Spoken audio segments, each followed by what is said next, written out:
del símbolo, a través del rito, a través del ritual, a través de la ceremonia. Símbolo y mitología eran los dos grandes pilares que utilizaba la humanidad para acercarse a lo espiritual y a lo trascendente. En cambio, con la era axial esto cambia radicalmente. De hecho, hay autores como la gran doctora Armstrong que a la era axial la denomina la gran transformación. La gran transformación, ¿por qué? Porque es el momento en el que hombres y mujeres, grandes que nos podemos acercar a lo divino, nos podemos acercar a lo espiritual, nos podemos acercar a lo trascendente utilizando nuestra reflexión, nuestra indagación, el método de la inducción, el método de la deducción, la disquisición, la introspección, y que de esa forma podemos buscar y hallar, podemos llamar a la puerta y que se nos abra desde el punto de vista de la conciencia y de la espiritualidad. Y este bagaje, esta encarnación de grandes almas que plasman esto, se dan a la vez entre el siglo VI y el siglo II a.C., tanto en el Extremo Oriente como en el Mediterráneo.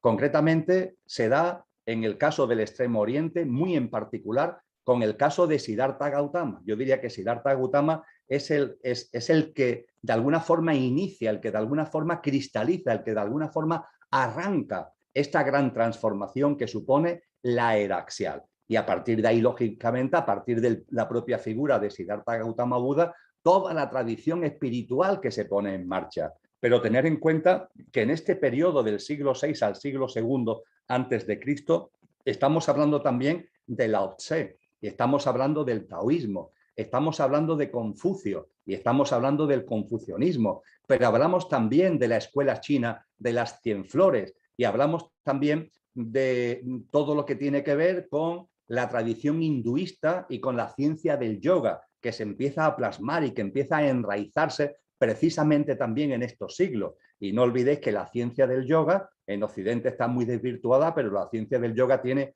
un componente psicológico profundísimo donde la mente abstracta desempeña un papel importantísimo, amén de que todo lo que es Sanyama, la meditación, Dharana, Dhyana, Samadhi, la concentración, la contemplación y la meditación son formas precisamente de usar y de expandir la mente abstracta.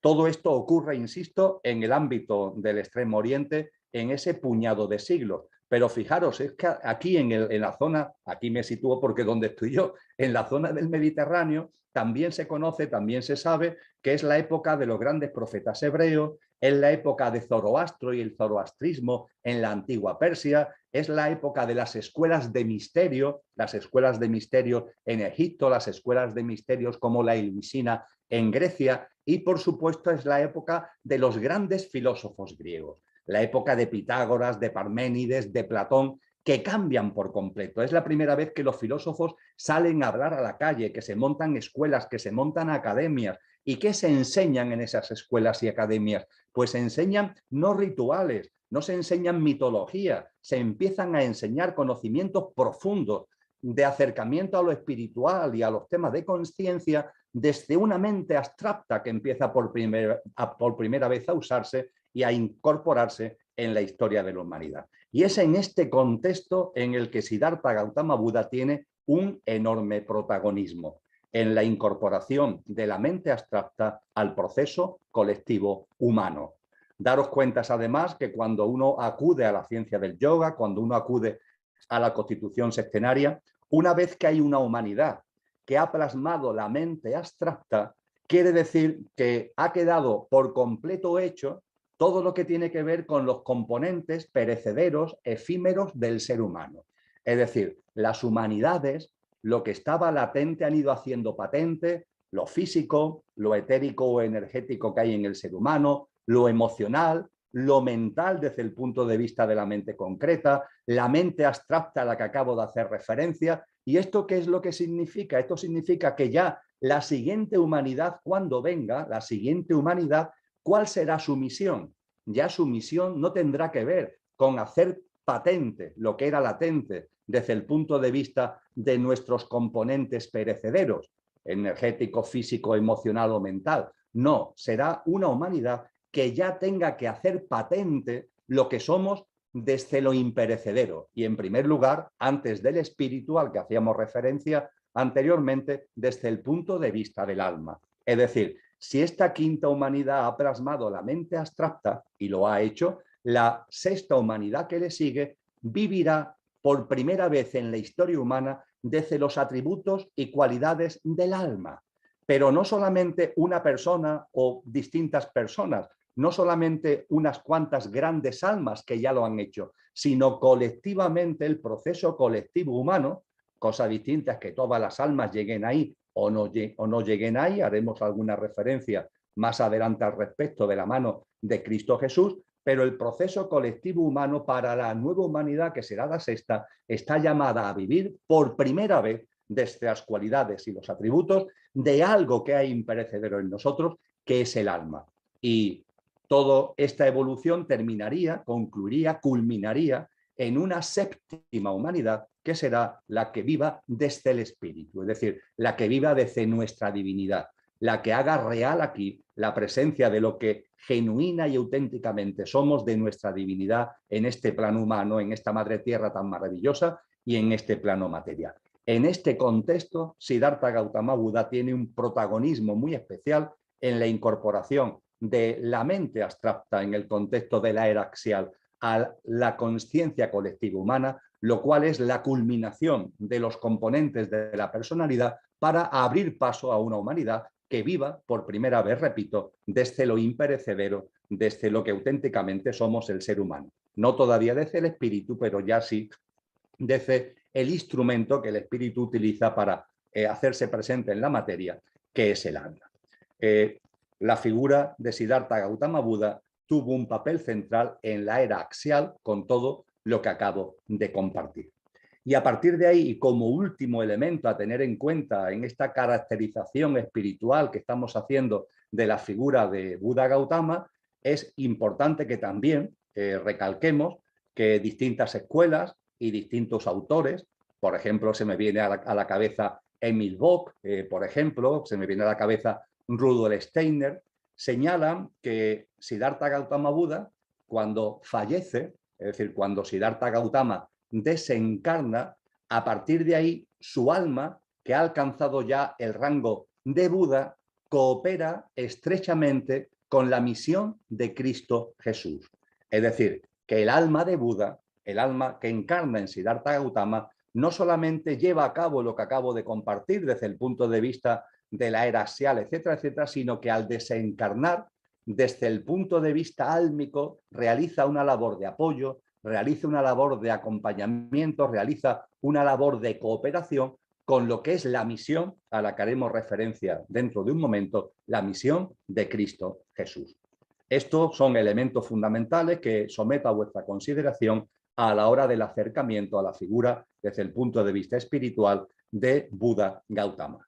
Y dicho esto, podemos pasar a Jesús de Nazaret y a partir de ahí situarlo también adecuadamente de la misma forma que de una manera breve, pero he querido que sea, aunque coloquial, rigurosa, con la figura de Siddhartha Gautama Buda, vamos a hacer ahora con la figura de Jesús de Nazaret. Decíamos que tanto Siddhartha Gautama, en él como en Jesús de Nazaret, encarna una gran alma.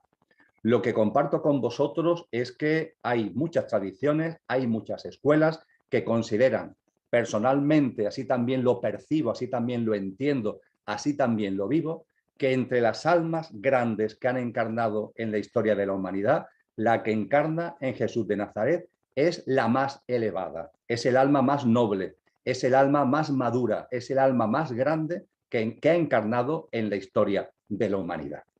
Punto primero. Punto segundo. Decíamos que el gran alma que encarna en Siddhartha Gautama realiza completa y plenamente su dharma, ¿verdad? Pues bien, en el caso de Jesús de Nazaret, el gran alma, la más noble, la más madura y la más elevada que jamás había encarnado en la historia de la humanidad, lo hace también plena y absolutamente, hasta el punto de que esa plenitud con la que consigue plasmar el gran alma que era, le abre las puertas en un momento concreto a poder recibir la energía crística, la energía o la fuerza crística. Concretamente, la trayectoria de Jesús de Nazaret, cuando acudimos a los textos cristianos, ¿qué es lo que nos narra? Pues los textos cristianos, el Nuevo Testamento fundamentalmente, los evangelios, las cartas de los apóstoles, los hechos de los apóstoles, ¿qué es lo que nos narran? Nos narran fundamentalmente el nacimiento de Jesús, donde hay distintos evangelistas como Lucas, como Mateo, que nos dan pistas del nacimiento de Jesús. También se nos hablan de algunos acontecimientos de su infancia, que va a Jerusalén, que va al templo de Jerusalén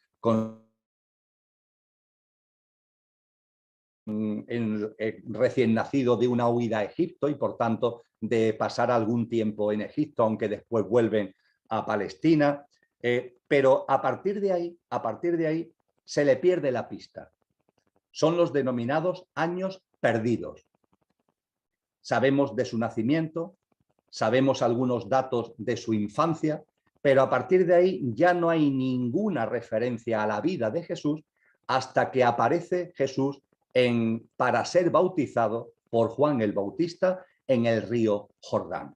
Y ahí ya Jesús tenía prácticamente 30 años. Hay un lapso de más de 3 lustros en donde no sabemos nada con certeza y no deberíamos caer en especulaciones, no deberíamos caer en invenciones porque no hay ningún documento, ni los evangelios oficiales, ni los evangelios apócrifos, que nos den pistas de lo que Jesús hizo durante esos años.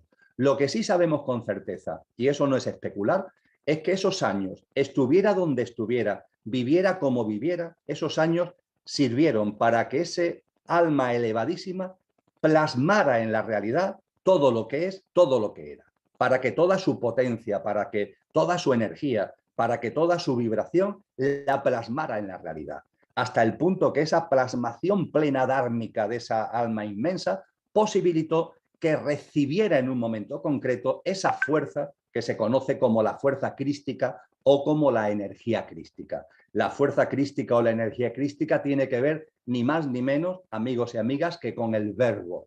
Y el verbo es la vibración que posibilita que de aquello que no tiene origen surja todo lo originado. Para que de aquello que no tiene origen aparezca todo lo originado, hace falta como una herramienta, hace falta como un instrumento, hablando coloquialmente, y eso es lo que en el ámbito oriental se llama una emanación y es lo que en el ámbito del cristianismo se denomina el verbo. Es lo que la astrofísica actual denomina una vibración, una fluctuación del vacío. Nos dice la astrofísica actual que antes del Big Bang hubo una inflación cósmica y el recalentamiento en el seno de esa inflación cósmica es lo que provoca el Big Bang que da origen al universo. Pero a su vez, al preguntarse la astrofísica, bien, ¿y esa inflación cósmica de dónde surge? ¿De dónde deviene? Nos habla de que esa inflación cósmica que origina el Big Bang tiene como razón de ser una fluctuación del vacío, un vacío preexistente, y ese vacío preexistente vibra y una fluctuación, una vibración de ese vacío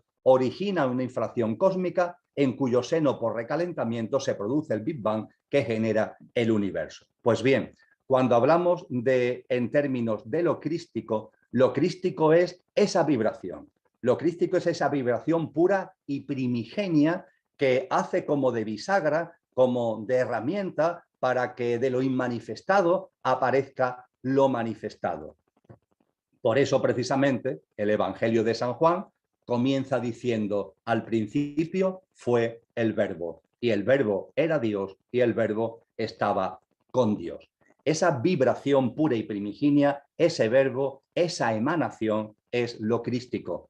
Y lo crístico tiene la capacidad de, esto el hinduismo en particular lo enseña muy bien, tiene la capacidad de tener la perspectiva nirguna, pero también la perspectiva saguna. Esto pido que lo reflexionéis. Es un elemento que trasciende lo que estamos compartiendo aquí en estos momentos, pero es una reflexión interesantísima para nuestro propio camino espiritual. En el hinduismo y en tradiciones espirituales orientales se nos dice que todas las fuerzas que hay en el cosmos pueden ser contempladas y pueden ser vividas desde la perspectiva nirguna y desde la perspectiva saguna. y ambas son complementarias, no son excluyentes, sino que son complementarias. Con estos dos términos de nirguna y de saguna, ¿a qué están haciendo referencia? Pues trayéndolo a nuestro idioma, podríamos decir que es una perspectiva impersonal, nirguna, o una perspectiva personal, saguna, y ambas son complementarias. Dice el hinduismo que a Brahman, a la divinidad más pura, nos podemos acercar desde la perspectiva Nirgunam Brahman o desde la perspectiva Saguna Brahman, y que las dos son válidas, es decir, podemos ver la divinidad como algo impersonal, aquello que no tiene origen, un vacío, entre comillas, preexistente, una nadeidad, como a mí me gusta llamarla, que siempre ha existido, siempre es y siempre existirá, pero también nos podemos acercar a la divinidad cálidamente, podemos dialogar con ella, podemos orar, podemos mantener una interconexión con ella, nos podemos sentir acompañados, por eso que los cristianos denominan el Padre, que también podríamos denominar la Madre, podemos sentir ese acompañamiento, podemos sentir esa presencia, podemos sentir esa íntima conexión. Eso sería saguna, la perspectiva personal. Y lo impersonal y lo personal van juntos en todas las grandes fuerzas que hay en la creación y que hay en la manifestación. Y lo mismo ocurre con lo crístico. Lo crístico es una fuerza, es ese verbo primigenio, es esa vibración pura y primigenia que desencadena toda la creación, viniendo de lo que no tiene origen. Pero en paralelo podemos contemplarlo como una fuerza con capacidad de hacerse presente, con capacidad de encarnar. Y en lo que aquí y ahora nos interesa, y centrando el asunto para no irnos por derroteros que escapan por completo de este marco, esa fuerza crística llega a la madre tierra, llega a la humanidad cuando se dan las condiciones pertinentes para que ello se produzca. Y las condiciones pertinentes, ¿cuáles son? Primero, una humanidad, seguro que también una madre tierra, que había ido evolucionando consciencialmente, generando las condiciones que con la era axial, con la incorporación de la mente abstracta a la conciencia colectiva humana, ya se dan las condiciones, y en ese momento se necesita a su vez una gran alma, la encarnada en Jesús de Nazaret, que plasme plenamente su Dharma, que plasme y realice plenamente su potencial, y que al realizar plenamente su potencial sea el receptor, sea el recibidor de esa fuerza crística. Y en Jesús de Nazaret, esa fuerza crística llega en el momento en el que simbólicamente recibe el bautismo en el río Jordán, donde los evangelios cristianos describen esa voz que aparece, que se oye en el cielo, que dice: este es mi Hijo muy amado, con el que tengo contento. Ahí es cuando la fuerza crística empieza a llegar a Jesús de Nazaret, porque su gran alma, insisto, la más elevada que había encarnado en la historia de la humanidad, al cumplir su Dharma, se abre a esa posibilidad. Nos dicen también los que más han estudiado este asunto que la fuerza crística es tan tremenda que, en primer lugar, obliga a Jesús de Nazaret a retirarse al desierto. Inmediatamente después del bautizo, Jesús de Nazaret, ya con la fuerza crística llegando a él, se retira 40 días y 40 noches al desierto para, en introspección, en meditación, en ayuno, recibir esa vibración tan inmensa, recibir esa fuerza tan inmensa, y que incluso en los siguientes años de vida esa fuerza crística todavía sigue llegando a él. Es decir, no es que llegue de sopetón, requiere un proceso que posiblemente tiene una culminación tremenda en esta escena que los textos cristianos denominan la transfiguración, cuando Jesús le quedan todavía 8 meses de vida aproximadamente, y sube un monte acompañado de varios discípulos, y narran los evangelios que allí se encuentran como formas de luz, con la figura de Moisés, con la figura de Elías, y que el propio Jesús se transfigura y se convierte en un ser de luz. Ahí ya la fuerza crística está plasmándose plenamente, ahí la fuerza crística se está reflejando plenamente en este precioso acto de la transfiguración de Jesús, que posiblemente tuvo su culminación en el momento de la muerte en el madero, del momento de la crucifixión, cuando Jesús dice esas hermosas palabras de: Padre, te encomiendo mi espíritu, esa encomienda del espíritu, que es ese espíritu crístico puro que en él ha llegado, que en él se ha hecho carne, y nunca antes se había hecho carne en la historia de la humanidad. Este es el elemento crístico, y es por lo que, si decíamos que Siddhartha Gautama de pleno derecho tiene el rango de Buda, Jesús de Nazaret de pleno derecho tiene el rango de Cristo, y es por esto por lo que conviene llamarlo, para enfatizarlo y para subrayarlo, Cristo Jesús. Y esta encarnación crística, cuando hablábamos antes de la evolución humana, cuando hablábamos de lo que cada humanidad va aportando, una vez que en esta quinta humanidad ha encarnado lo crístico, todo está cumplido, amigos y amigas, todo está cumplido. Son también palabras de Jesús poco antes de expirar en el madero. Todo está cumplido. Todo está cumplido, ¿por qué? Porque todo lo que había que hacer desde el punto de vista de la evolución en conciencia se ha plasmado. Y no se ha plasmado evolucionando, de grandes almas que han ido encarnando, de una madre tierra que también va evolucionando al unísono y siendo el gran receptáculo de la evolución de la propia humanidad, y todo queda cumplido. A partir de ahí, la quinta humanidad ha hecho sus deberes, y lo que nos entramos ya es en los derroteros que nos conducen a una nueva humanidad. Por eso Jesús es clarísimo, lo hablaremos con más precisión dentro de unos minutos, es clarísimo a la hora de hablar del final de esta humanidad, de los últimos tiempos de esta generación humana, que él como es lo llama, porque ya está abierta todas las puertas para que esta humanidad que ha cumplido su misión abra las puertas a esa nueva humanidad a la que antes me refería, que por primera vez vivirá desde las cualidades y atributos de nuestra alma. Volveremos dentro de unos poquitos minutos, volveremos a este asunto. Es así como sitúa entre vosotros lo que tiene que ver con la figura espiritual, en primer lugar de Siddhartha Gautama, transformado en Buda, en segundo lugar de Jesús de Nazaret, transformado en Cristo Jesús. Pasamos al segundo bloque que quería compartir con vosotros, que es un bloque en donde, como vais a tener el texto a vuestra disposición, me va a permitir ser más breve en lo que voy a compartir en estos minutos, y que tiene que ver con el sendero de la autotransformación. Y en el sendero de la autotransformación, permitirme una serie de reflexiones en cuanto a la transformación interna que Siddhartha Gautama Buda y Cristo Jesús nos plantean por una parte, y la práctica de vida que ello conlleva. En el caso de Buda Gautama hay un término que lo define de una forma muy clara. El término es la iluminación. La iluminación. Seguro que la habéis escuchado y seguro que lo habéis asociado a la figura de Buda Gautama. Efectivamente, Buda Gautama vive esa iluminación, vive esa plenitud que tiene que ver con ese gran alma que cumple su dharma, que adquiere el rango búdico, y que esa iluminación lo que significa es tomar conciencia de la verdadera naturaleza de uno mismo. Tomar conciencia de la verdadera naturaleza de uno mismo. En el lenguaje místico, en el lenguaje místico oriental, en el lenguaje místico sufi de la religión islámica, en el lenguaje místico cristiano, podríamos decir que es la experiencia de Dios. El tomar conciencia plenamente, el tomar conciencia con plenitud de nuestra auténtica naturaleza.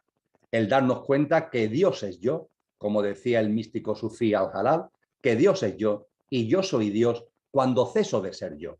Cuando dejo de enfrascarme, de aferrarme a Emilio, en ese momento en el que ceso de ser yo, se abre la compuerta que permite que vuelva al hogar, que se cierre el círculo, y que Dios es yo y yo soy Dios. Es decir, esa transformación en lo que realmente sois es una toma de conciencia sobre lo que realmente somos. Y como muy bien enseña el budismo, esta experiencia divina, esta experiencia de Dios, esta toma de conciencia sobre nuestra auténtica y verdadera naturaleza, que es la iluminación, se manifiesta en la vida de la persona que lo está experimentando, en términos de paz, en términos de amor, en términos de felicidad incausada, no por las circunstancias externas, sino que es una felicidad como la que está ahí en nuestro ser, la felicidad como expresión natural del ser que somos, y de un enorme sentido de la unidad con el universo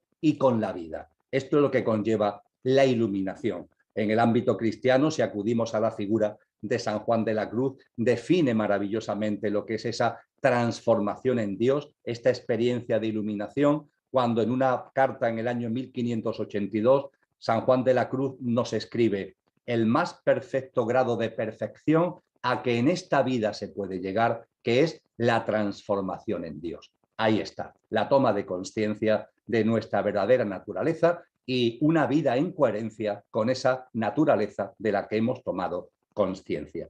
Y esto está íntimamente ligado, va de la mano por completo con lo que Cristo Jesús denomina el nacer de nuevo, el nacer de nuevo. De hecho, San Juan de la Cruz bebe de esa expresión de Cristo Jesús del nacer de nuevo. El nacer de nuevo, que es una práctica de vida en el aquí y ahora que comporta una radical y absoluta transformación. Dice Cristo Jesús en el Evangelio de Juan, en el capítulo 3, a un rabí judío llamado Nicodemo, le dice: Nicodemo, hay que nacer de nuevo, hay que nacer de nuevo. Y Nicodemo le pregunta: maestro, ¿cómo puedo volver al vientre de mi madre?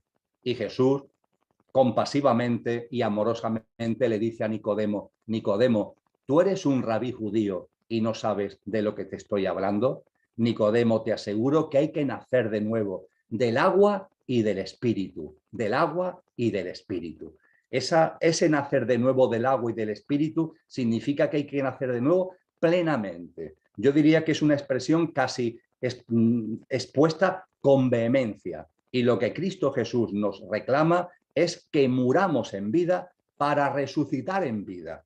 No se trata de esperar no, aquí y ahora en esta vida. Muere en esta vida, desalójate, vacíate, muere a una forma de vida para renacer, para nacer de nuevo, para resucitar a otra forma de vida. Muere a una forma de vida basada en los componentes egoicos, egocéntricos, materialistas, todo lo relacionado con ese pequeño yo que está ahí, que sí, que es muy importante para estar llevando esta experiencia humana. Yo a Emilio le estoy muy agradecido, pero es evidente que no soy Emilio. Soy mucho más que Emilio, por más que ahora esté encarnado en él y sea el coche, el vehículo que utilizo para llevar a cabo la vida humana. Y lo que Cristo Jesús nos reclama es que muramos a una forma de vida basada en el pequeño yo y nazcamos a una forma de vida basada en los atributos, en las cualidades, en la naturaleza de lo que realmente somos. Eso es de lo que se trata y ese es el nacer de nuevo, esa es la transformación en Dios y eso está estrechamente ligado en lo que tiene que ver con la iluminación. Con lo que la iluminación de Siddhartha Gautama Buda, el nacer de nuevo de Cristo Jesús, tienen como nexo de unión esta transformación en Dios, en palabras de San Juan de la Cruz, y van íntimamente ligadas. Nos están hablando, cambia la cultura, cambia el contexto geográfico, cambia la época, pero nos están hablando exactamente de lo mismo. Y ambos, tanto Buda, Gautama como Cristo Jesús, nos hablan de una práctica de vida, de una práctica de vida.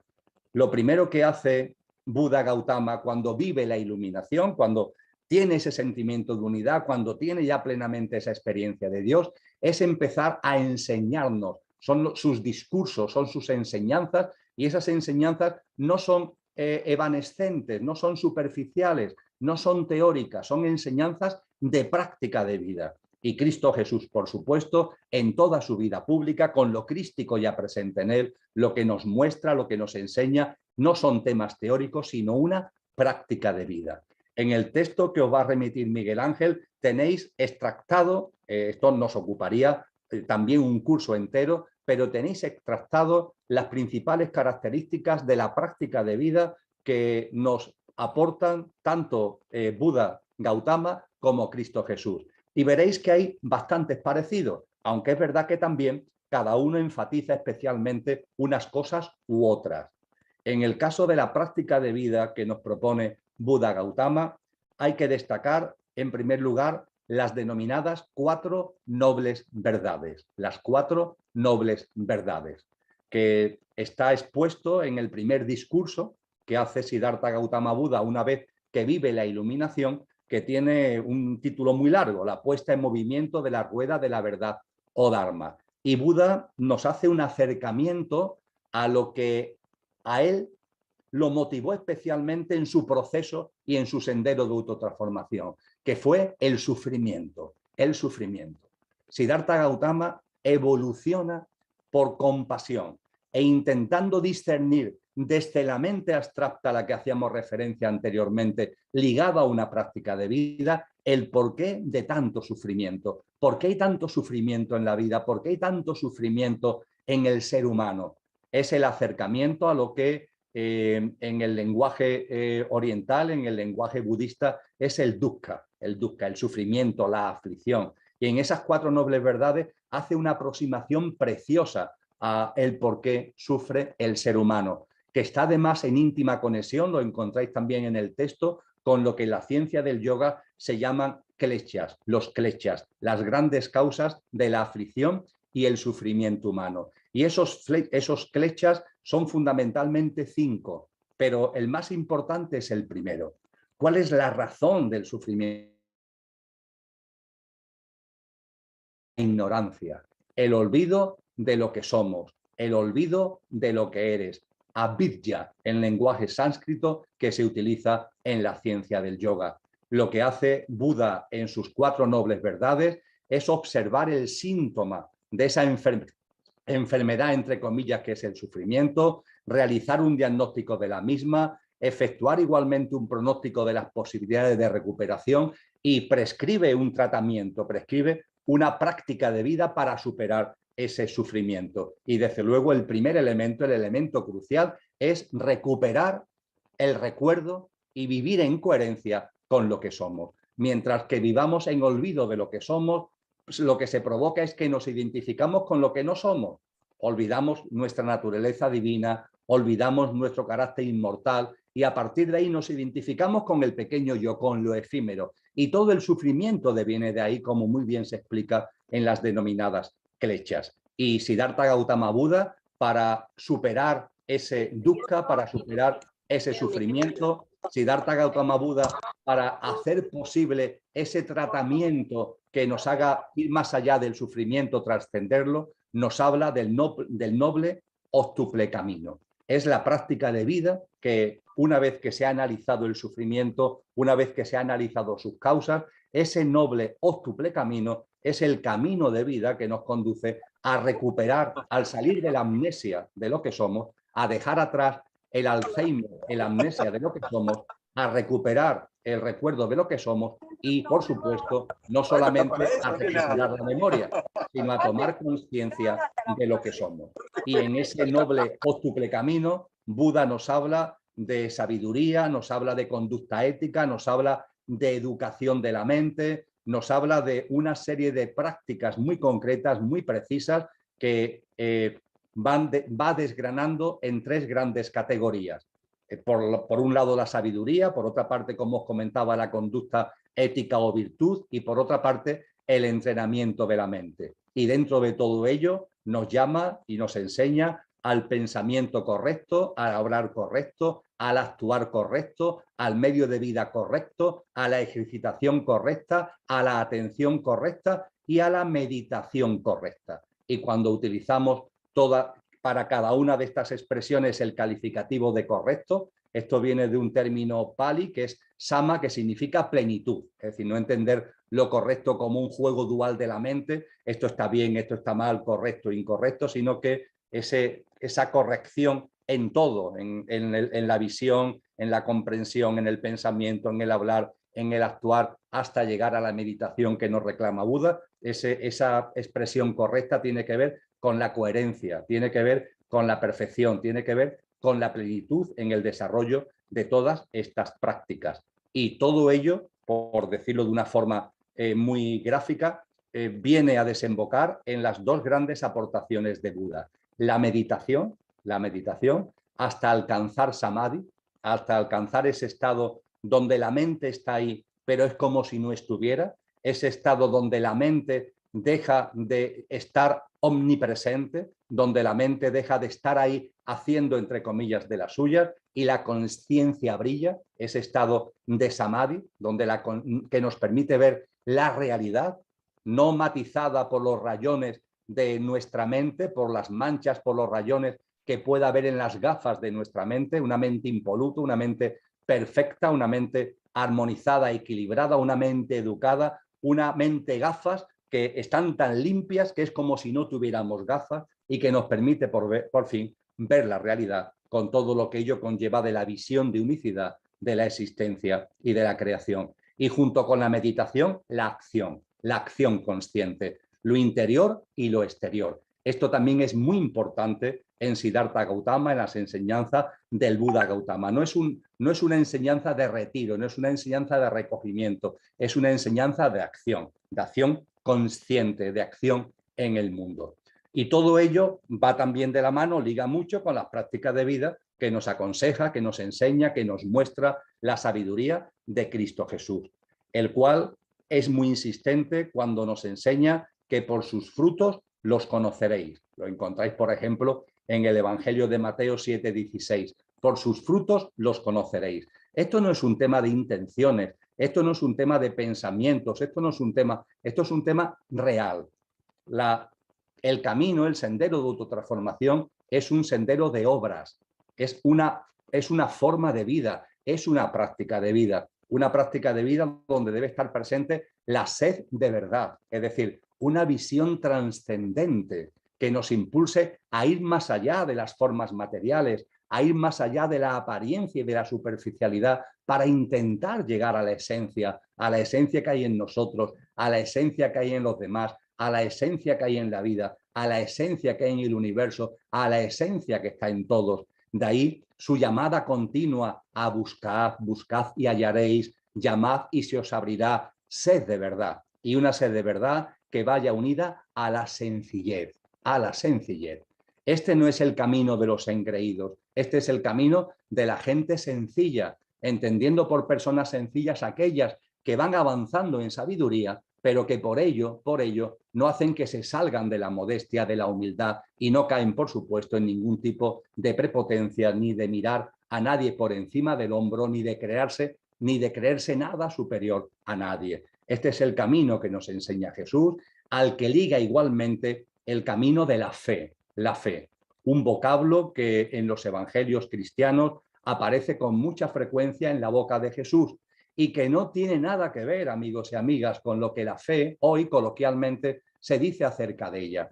Cristo Jesús no habla de la fe como comulgar con ruedas de molino. Cristo Jesús no habla de la fe como creerme por fuerza lo que otro dice, en absoluto. Si nos vamos a los textos primigenios y nos vamos a las primeras versiones de los evangelios en griego clásico, y yo personalmente lo he hecho, lo que nos encontramos es un término griego, que es un término complejo, que es pistis pisteo.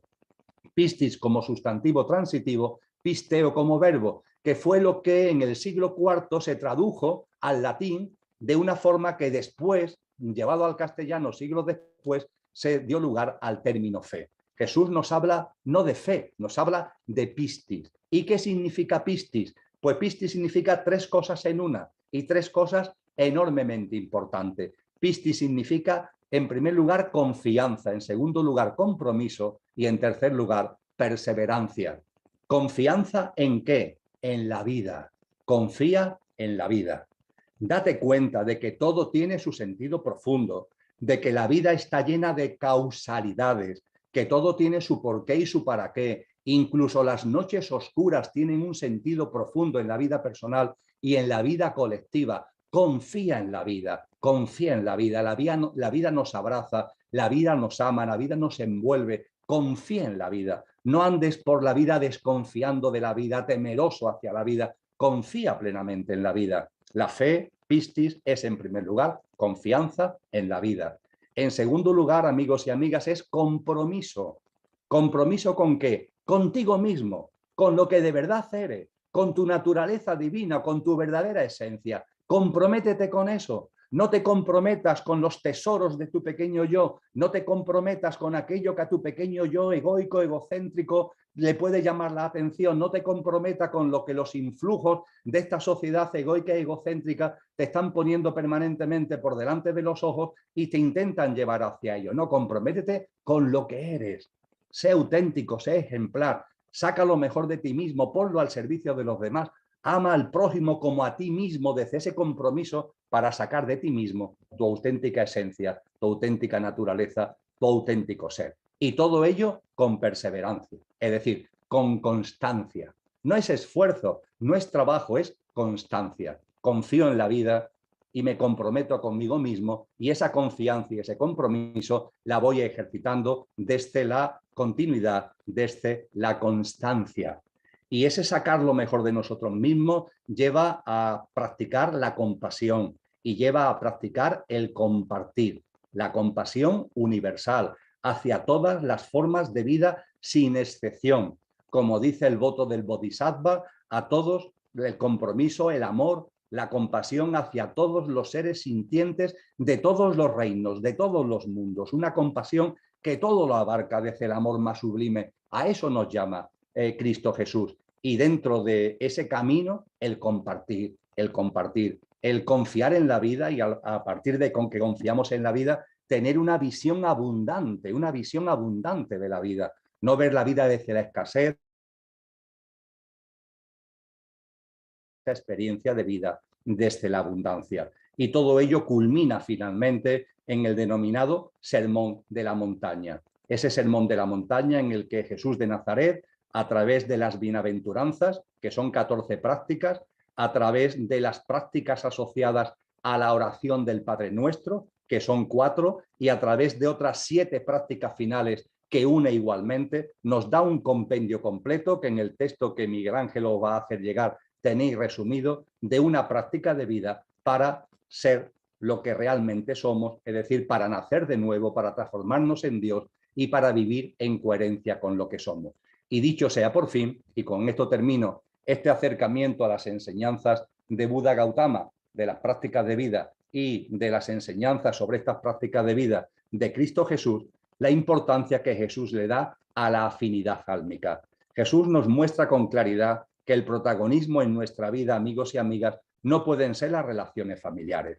Ha de ser la afinidad álmica. Las relaciones familiares son importantes, sin ningún tipo de duda. Tienen su sitio en nuestra vida, pero no pueden ser la prioridad. Jesús es clarísimo al respecto. Está su madre y sus hermanos, dicen los evangelios, esperando para poder hablar con él, y quieren hablar con él, y él a los que están allí le dicen: mi familia sois vosotros. Está hablando de un tipo de familia, de fraternidad, que es distinta a los lazos de sangre. Y no es que los lazos de sangre no tengan importancia, pero lo realmente importante es la afinidad álmica.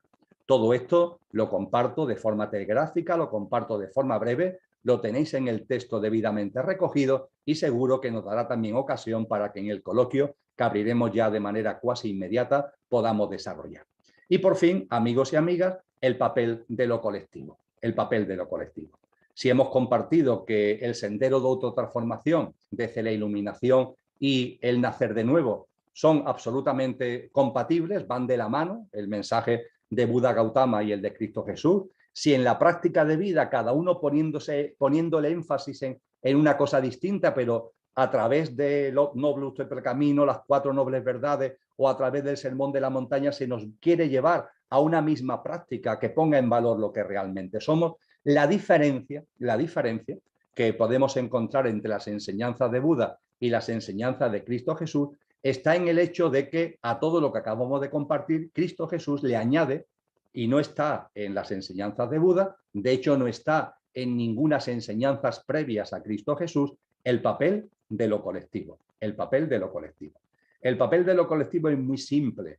El entendimiento de que hay una evolución en conciencia. Una evolución en conciencia que es personal, el sendero de autotransformación, y también es colectiva. Es colectiva desde el punto de vista de la humanidad, la conciencia humana. Es también colectiva desde el punto de vista de la Madre Tierra, la conciencia planetaria.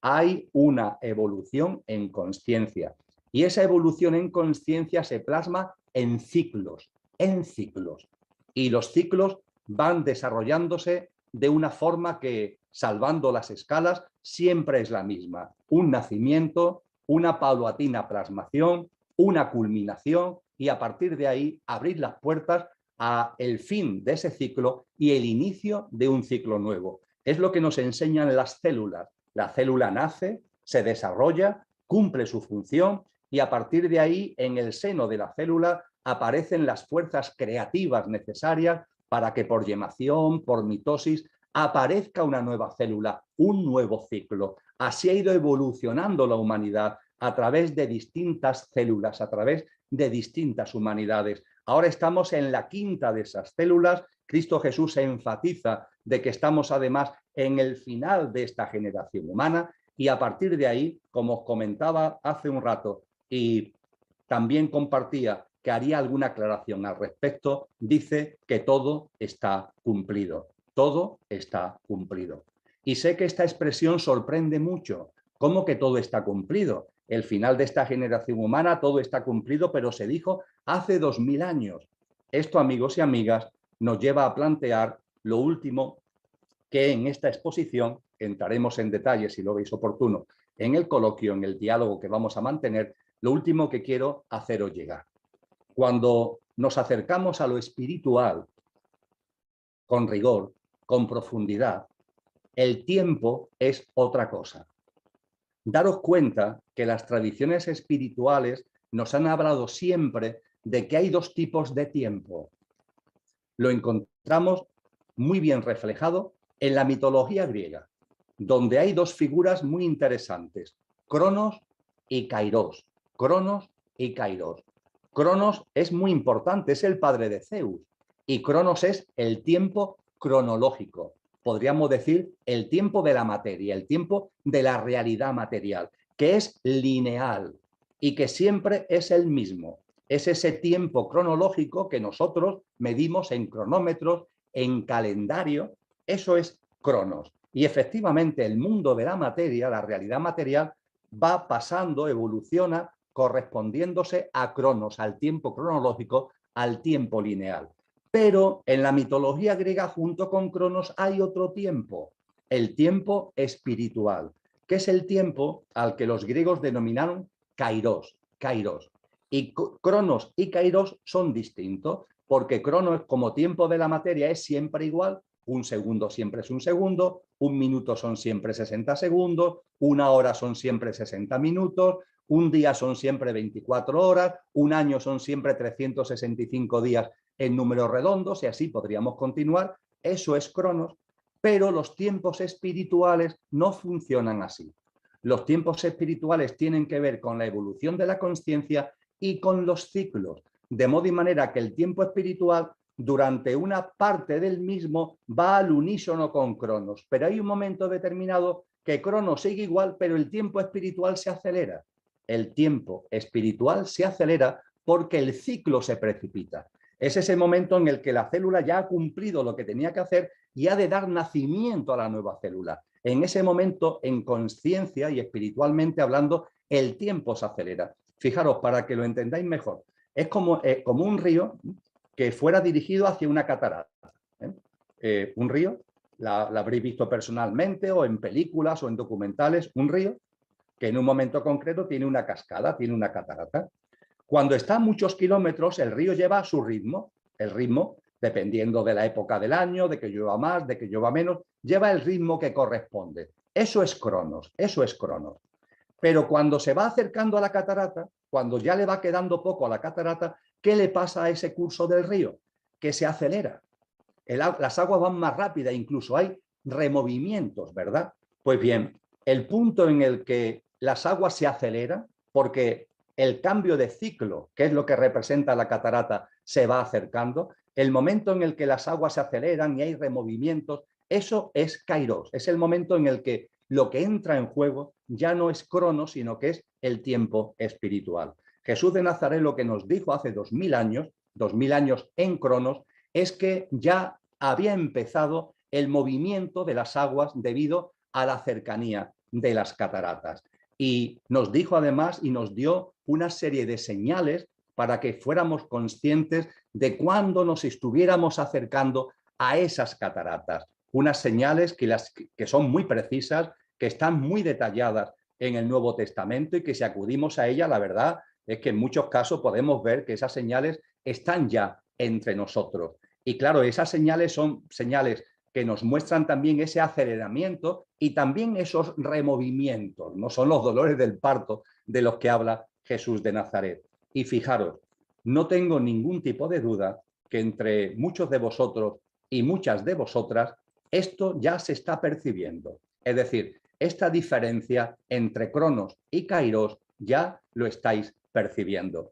¿No hay entre vosotros y vosotras muchos que sentís que todo va muy rápido? Que los días son muy cortos, que las semanas pasan muy rápidas, que los meses se van volando, que hace nada estábamos a comienzos de año y ya estamos a mitad de mayo. ¿No tenéis la sensación de que todo se está acelerando? Hombre, si miramos el cronómetro, el reloj y el calendario, crono sigue siendo crono, los minutos siguen siendo minutos, las horas siguen siendo horas, etcétera, etcétera, etcétera. Pero en muchos de nosotros hay esa sensación de que hay una aceleración. Esa percepción, esta sensación de que hay una aceleración, significa que en consciencia empezamos a percibir ese kairos y ese tiempo espiritual que efectivamente lleva un ritmo que ya no es el ritmo de Cronos y que nos está anunciando que estamos llegando hacia algo, hacia esa catarata, hacia ese cambio de ciclo. Ese cambio de ciclo que es la gran... demás. Es el cambio de ciclo que conlleva el final de una generación humana para el inicio de la siguiente, lo que dará lugar, lo que se plasmará en esa catarata que en el cristianismo se llama la parusía, la presencia de lo crístico, la presencia de lo crístico plena, el hacerse presente en lo de fuera y el hacerse presente en nosotros, que esa fuerza de lo que realmente somos se haga cada vez más presente hasta que haya una masa crítica que originará ese momento catarata al que vengo haciendo referencia. Y en ese contexto, y junto con la parusía, lo que en el cristianismo se denomina el corte o cortamiento, porque lo que se nos enseña es que a esa nueva humanidad irán aquellas almas que en libre albedrío quieran participar, quieran ser semillas activas y quieran participar en la nueva humanidad.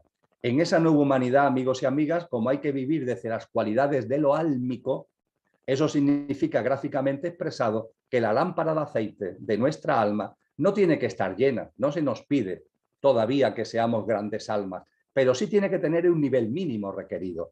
Hay que tener un nivel mínimo requerido para ser parte de esa humanidad. Y ese nivel mínimo requerido ni te lo dan ni te lo quita nadie. Es un nivel mínimo requerido que cada uno hace con sus obras, que cada uno hace con su vida. De modo y manera que la parusía va unida, nos enseña Cristo Jesús, a un corte o cortamiento, donde habrá almas que sean semillas activas, fuerzas creativas y participantes de la nueva humanidad, y almas que no tengan ese nivel de aceite porque en libre albedrío optan por una forma de vida distinta, más aferrado a lo material, más aferrado a todo lo que tiene que ver el pequeño yo en sentido amplio, y que no participarán en lo que será esa nueva generación humana. Seguirán su derrotero por otro sitio, pero no serán participantes de esa nueva generación humana. Es este elemento cíclico, es esta enseñanza acerca de lo que son generaciones humanas, es esta enseñanza acerca del final de esta generación y las señales que acompañan al final de esta generación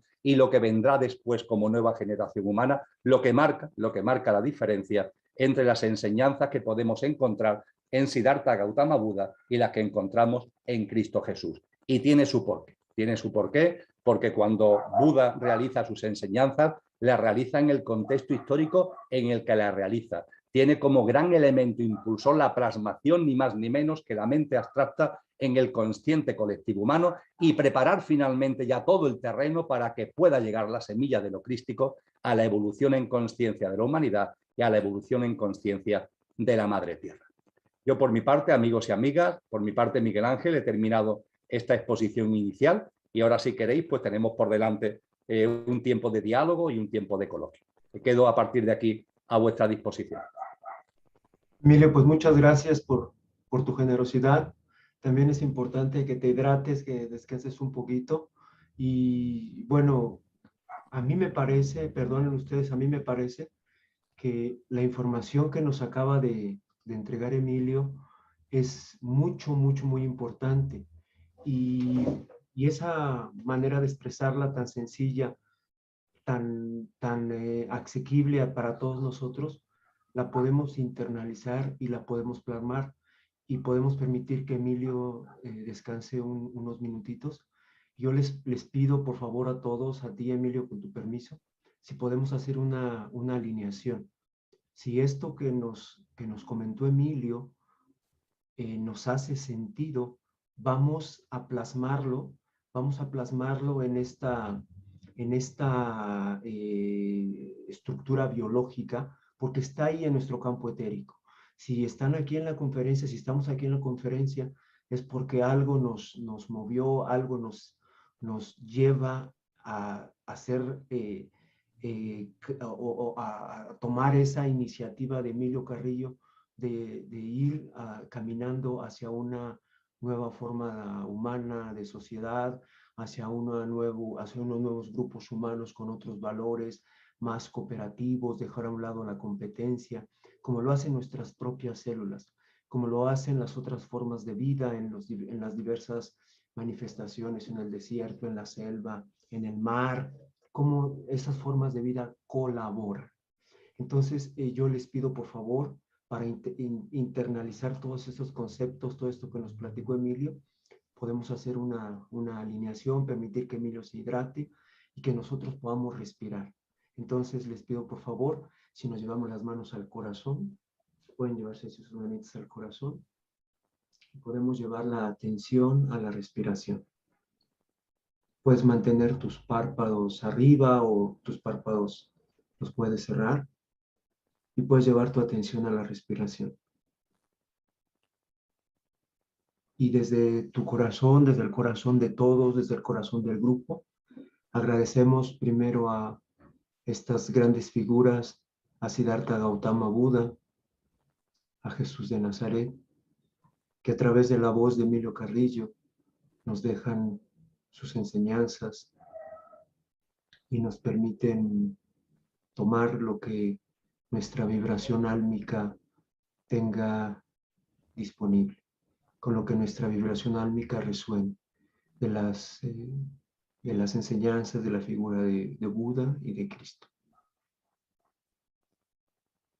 En ese sentimiento de gratitud, nos ubicamos en un espacio por encima de tu cabeza. Puede ser una flor, un sol, un ángel, lo que para ti representa una instancia superior de conciencia.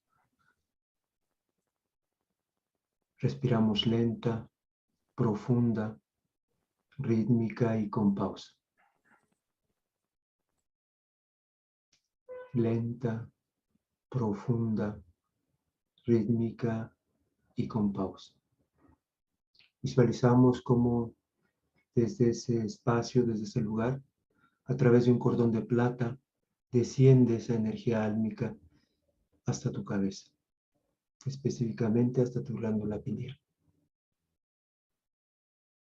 Tu respiración es lenta, profunda, rítmica y pausada. Desde tu glándula pineal desciende hacia el corazón, específicamente a un lugar, el nodo sinusal. El nodo sinusal de tu corazón. Nuevamente regresa esa energía e información hasta ese espacio, hasta esa visualización que ya has tenido de tu alma. Alma, cabeza, corazón, tu alma. Alma, cabeza, corazón.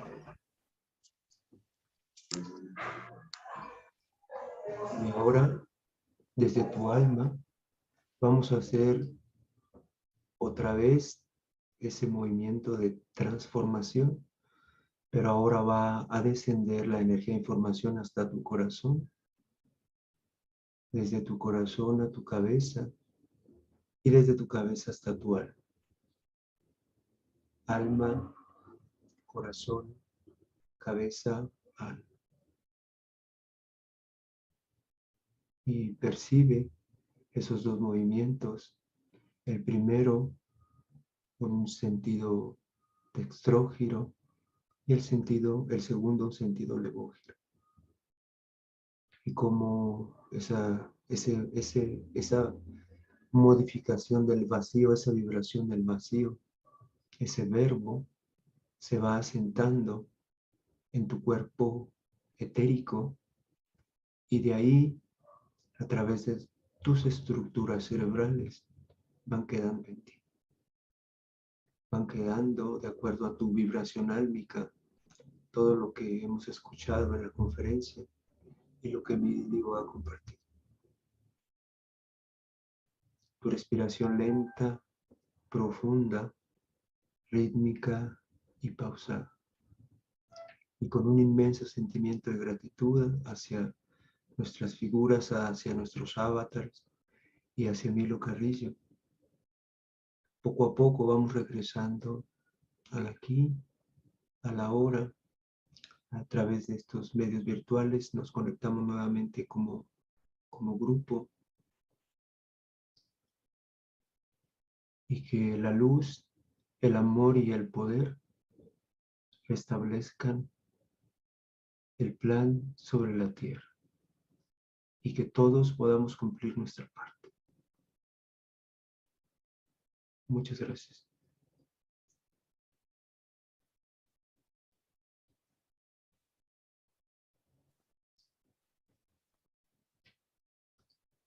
Pues muchas gracias, Emilio, y ahora sí estamos aquí para escucharles. Si alguien quiere hacer su pregunta, su aporte por el chat, lo puede hacer, y si alguien quiere hablar o comentar algo, puede abrir su micrófono.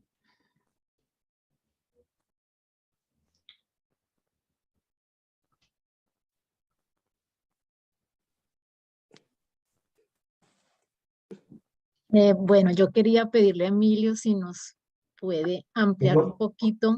Perdón, ¿quién habla? Si nos ayudas con tu Yasmín. nombre y de dónde. Yasmín. Adelante, Yasmín, de Panamá. Hola, hola.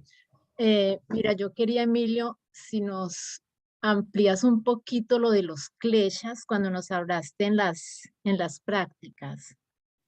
Eso, ¿qué son los kleshas y de qué se trata? Gracias. Perfecto. Pues Miguel Ángel, voy atendiendo cada pregunta, ¿no? Tal como se van haciendo, ¿verdad? Sí, claro que sí, Emilio. Sí, por favor.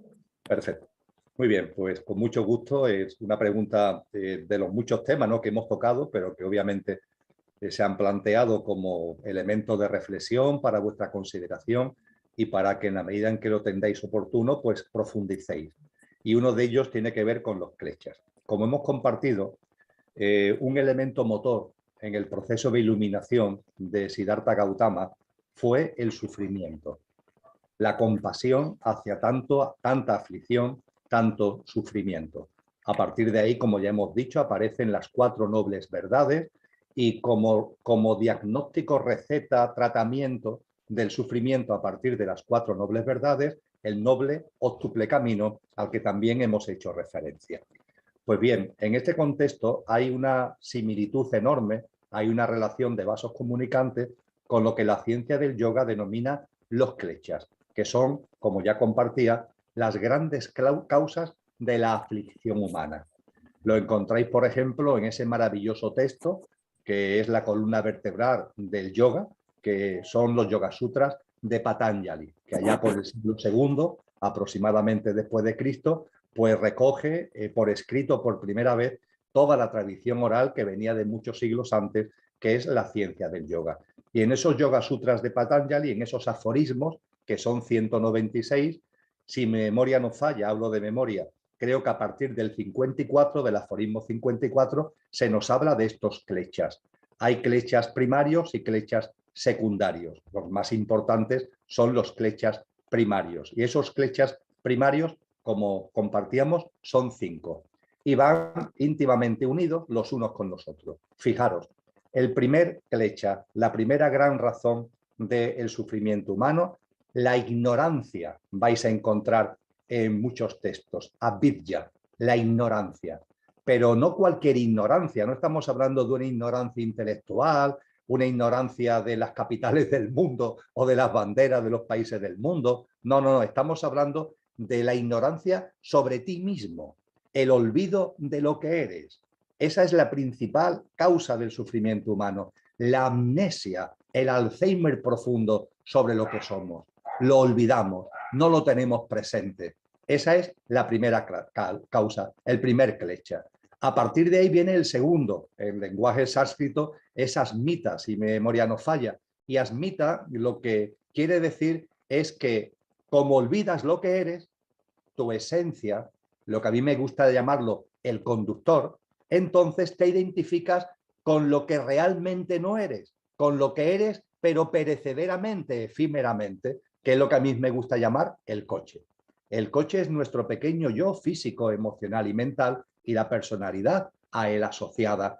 Y ese coche es muy importante para llevar a cabo esta encarnación, nuestro dharma, para desarrollar nuestro propósito de vida, para que el conductor, que es nuestra dimensión álmica y espiritual, nuestra esencia verdadera, para que el conductor pueda encarnar y experimentar la vivencia humana. El coche es muy importante, sin duda, pero el coche es efímero, el coche es pasajero, el coche no es lo que realmente somos. Nuestro auténtico ser es el conductor. Pues bien, si el primer klecha es el olvido de lo que eres, significa que te olvidas de que eres el conductor. Y al olvidarte de que eres el conductor viene el segundo klecha, que es que te identificas con el coche, te crees que eres el coche. A partir de ahí el coche se queda sin mando consciente, el conductor está ahí olvidado, adormilado, como dormido, y el coche no tiene mando consciente. Cuando al coche le falta mando consciente, se convierte en el coche loco. Y sobre ese coche loco nos habla el tercer y el cuarto klecha, que son raga y vedya. Con raga y vedya se habla de las atracciones y repulsiones del pequeño yo. Las atracciones y repulsiones del pequeño yo. Como te identificas con el pequeño yo, tu vida se convierte permanentemente en que conseguir cosas que satisfagan a tu pequeño yo y evitarle cosas que al pequeño yo le desagradan. Toda la vida del ser humano que se aferra al pequeño yo consiste en hacer, conseguir, lograr cosas que el pequeño yo considera agradables, bienestar, y evitar aquello que el pequeño yo considera desagradable, malestar, pero sin conciencia, sin comprender, a modo de ejemplo, que las noches oscuras tienen un porqué y un para qué cuando aparecen en la vida personal y en la vida colectiva. Todo esto se pierde y entramos en una dinámica de aferramiento al pequeño yo y siempre pendientes con la lengua afuera de intentar conseguir lo que al pequeño yo le agrada y de evitar lo que al pequeño yo le desagrada, siempre mirando hacia afuera, intentando conseguir bienestar y evitar el malestar. Esto conlleva el cuarto klecha, que es el apego a lo material. Estar tan pendiente de lo de fuera para conseguir bienestar, para evitar el malestar, hace que nos apeguemos a la vida material. Y ese apego a la vida material, finalmente, todo lo que acabo de compartir, el olvido de lo que eres, la identificación con lo que no eres, el estar detrás con la lengua fuera de lo que al pequeño yo le gusta o le deja de gustar, y el apego a la vida material que todo ello signifique, que todo ello implica, además se retroalimenta permanentemente y genera un círculo vicioso cuya foto final es el sufrimiento. Esta es la definición sintética, también coloquial, de lo que los kleshas significan, pero desde luego voy al núcleo duro de la enseñanza de Buda y de la enseñanza de la ciencia del yoga. Sal de la amnesia, sal del Alzheimer, sal de la identificación con tu pequeño yo, date cuenta de que más allá de la apariencia tiene una esencia, date cuenta de tu esencia imperecedera, date cuenta de las cualidades y atributos de esa esencia, de su naturaleza divina, y a partir de ahí comprométete con ella, el compromiso del que habla Cristo Jesús, con el término pistis, con el término fe, comprométete con ella y desenvuélvete en la vida, con confianza en la vida, desde el compromiso contigo mismo. Espero que con estas reflexiones haya respondido a la pregunta que se ha planteado. Muchas gracias. Gracias, Emilio. Gracias, Yamín. Gracias, Emilio. Mira, Emilio, hay una pregunta de Ángeles. Ella está en España y, bueno, te da el agradecimiento por la conferencia y la energía de este grupo. Mi nombre es Ángeles desde España. Me gustaría si Emilio nos puede ampliar sobre qué prácticas, entre paréntesis, además de la meditación y la presencia, cierra paréntesis, pueden ayudarnos a adaptarnos mejor a la vivencia de este tiempo de Kairos. Esta sensación de tremenda velocidad. Mil gracias. Bueno, es una pregunta muy actual. Yo creo que todos nos hemos vuelto locos con la velocidad a la que estamos ahora viviendo. Ya estamos terminando mayo, ya el año prácticamente ya se terminó. Así es que yo creo que somos varios, Emilio, los que estamos en esa dinámica. Sí, muchas gracias, Emilio, por tu respuesta. Perfecto, pues con mucho gusto, Miguel Ángel, atendemos lo que comparte Ángeles, que en primer lugar le agradezco que ponga de manifiesto que ella también está percibiendo esta aceleración. Yo creo que somos muchos, los hombres y mujeres, en muchos lugares del planeta que estamos percibiendo la presencia de Kairos por encima, muy por encima de lo que es la presencia de Cronos, del tiempo lineal. Bien, en cuanto a prácticas, voy a hacerlo también buscando una expresión metafórica, pero que tiene mucha profundidad. El removimiento que Kairos conlleva, mejor dicho, el removimiento que la cercanía de la catarata conlleva, el removimiento que el final de un ciclo para que nazca otro ineludiblemente conlleva, ese removimiento podemos definirlo como un huracán. Metafóricamente podemos llamarlo un huracán. Estamos en medio de una propia vida y podemos ver que hay vientos huracanados. Continuamente, por todos sitios, estamos percibiendo huracanes y además no solamente hay un huracán, no solamente estamos en medio de un huracán, sino que el huracán tiene una envergadura que va creciendo de manera acelerada. De la mano de Kairos es un huracán de magnitud, de envergadura, aceleradamente creciente. Y podemos percibir cómo los golpetazos del huracán, como si fueran olas, van llegando uno tras otro. Van llegando en lo personal y van llegando cada vez más y cada vez tiene más importancia en lo colectivo, porque estamos avanzando hacia una catarata que supone un cambio en lo personal, pero fundamentalmente es un cambio de generación humana y por tanto un cambio en lo colectivo. Y cuando observamos esos removimientos que hay en lo colectivo, podemos verlo como olas que van llegando, ¡pum!, que nos van dando, plaz, plaz. Mirar la evolución, por ejemplo, del sistema socioeconómico. El sistema socioeconómico que llamamos global, el sistema socioeconómico que impera en el mundo. Daros cuenta cómo no hace mucho tiempo se vivió una enorme crisis en una gran parte del planeta, que fue la crisis primero bancaria, que transformó en una crisis económica de endeudamiento de los estados y que provocó desempleo, provocó destrucción de empresas y provocó dolor y provocó sufrimiento. A partir del año 2007-2008 hubo un enorme dolor originado en toda la humanidad como consecuencia del impacto de esa gran crisis que se alargaba en el tiempo, las secuelas se alargaban en el tiempo y todavía ni siquiera habían terminado esas secuelas cuando se hace presente una nueva ola. La nueva ola que hemos vivido de la mano de la crisis sanitaria, que hemos vivido de la mano de lo que han sido estos 2 últimos años, con acontecimientos tremendos que han tambaleado a la humanidad, que han llevado a cosas, a hechos y circunstancias que parecían antes impensables, y cuando parece que empezamos a salir de esa ola, nuevamente aparecen nuevas olas en el horizonte.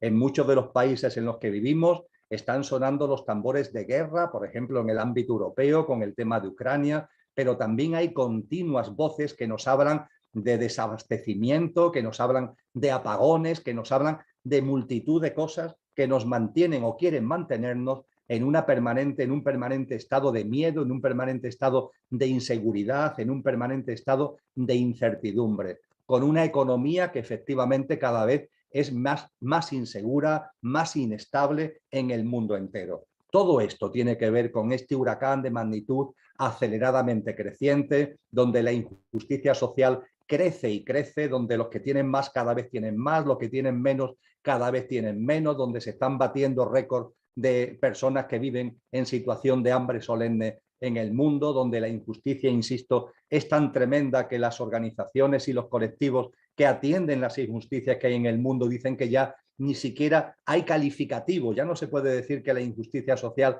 la desigualdad sea enorme, sea colosal. No es que ya no hay ni calificativos en el diccionario para describir la injusticia y la desigualdad que estamos viviendo, y todo ello además en pelea con la madre tierra, en pelea con la naturaleza, en una especie de lucha suicida que está originando tantas distorsiones, tantos problemas desde el punto de vista del cambio climático, y todo ello además con unas tecnologías que per se son magníficas, pero que ojo con su uso, porque su uso se está dirigiendo al monitoreo, al control, al dominio de la gente, e igualmente provocando en nuestro entorno distorsiones electromagnéticas que nos afectan físicamente, que nos afectan energéticamente y que también pueden afectar a nuestro sendero de transformación espiritual. Cuando estamos con todo esto, y podía seguir compartiendo al respecto, a los más interesados os remito a una página web, sociedaddistópica.com,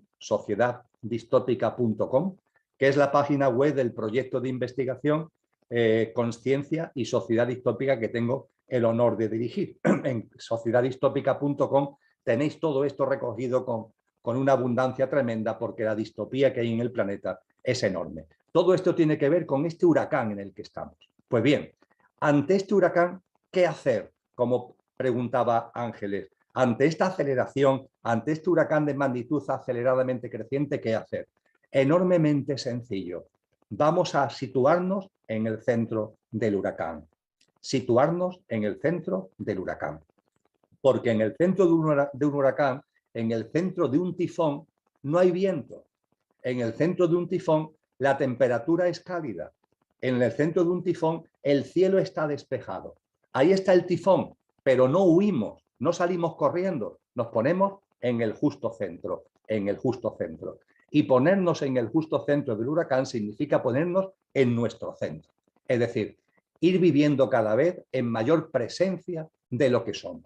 En la medida en que vayamos avanzando en esa práctica de vida, donde morimos a una forma de vida basada en lo egoico, lo egocéntrico, lo material, etcétera, etcétera, y vamos viviendo cada vez más en coherencia con lo que realmente somos y con las cualidades que atesoramos, con la paz, con la verdad, con la belleza, con la fortaleza, con el bien en el mejor sentido de la expresión no dual, con todo ello, que es lo que nos configura desde el punto de vista de nuestra esencia, vamos cada vez haciendo más presente en nuestra vida. Eso es situarse en el centro del huracán, la presencia de lo que somos, el hacer presente nuestro verdadero ser, que el conductor, en definitiva, vaya tomando el mando del coche. Y cuando eso lo llevamos a cabo, podemos percibir como el huracán sigue ahí, pero nosotros estamos en el centro. Y ojo, situarnos en el centro del huracán no solo es lo mejor que podemos hacer por nosotros mismos, bueno, que tiene su importancia, pero que para mí no es lo más importante. Situarnos en el centro del huracán desde la presencia creciente de lo que somos, eso es fundamental también para lo que podemos aportar a los demás. Porque, amigos y amigas, lo que podemos aportar a los demás ya no pasa por las palabras, ya no pasa por los discursos, ya no pasa por decirle a alguien, pues yo pienso esto, tú deberías hacer aquello. No, no, porque cada uno ya está en un momento como de decantación. Ya las almas han llegado a un punto en el que hay una cierta saturación, por decirlo de algún modo, de lo que son palabras, de lo que es el consejo que yo te doy, por muy cercana que sea esa persona a ti, aunque sea de tu familia, aunque sea un íntimo amigo, compañero de trabajo, las palabras sentimos que ya sobran o que no llegan, más que sobran, que no llegan, que ya no sirven. Y ante ello, ¿qué es lo único que sirve? El ejemplo, el ejemplo. La persona que se sitúa en el centro del huracán se convierte en un ejemplo para los que están a su alrededor, pero no mirando a los otros por encima del hombro, desde la mayor humildad. Nos situamos en el centro del huracán, somos coherentes con lo que somos, hacemos presencia de lo que somos, y los que están a nuestro entorno, que no están en el centro, sino que están dando vueltas en el remolino del huracán, a lo mejor alguno o alguna, o más de uno o más de una, nos mira y dice, oye, esta persona, en medio de este lío en el que estamos, ¿cómo está viviendo su día a día en esta calma, en esta serenidad, en este estado que parece de plenitud? ¿Qué es lo que está ocurriendo aquí? Y de esa forma puede ser que se acerquen a nosotros, pero no atraídos por lo que le digamos, sino atraídos por nuestra experiencia de vida. Con lo que la práctica de vida que hemos hecho mención en la exposición de la mano de Buda Gautama y de Cristo Jesús adquiere un enorme protagonismo. No olvidéis que, por ejemplo, un papá y una mamá, como realmente educan a su hijo, no son con lo que le dicen, sino con lo que hacen.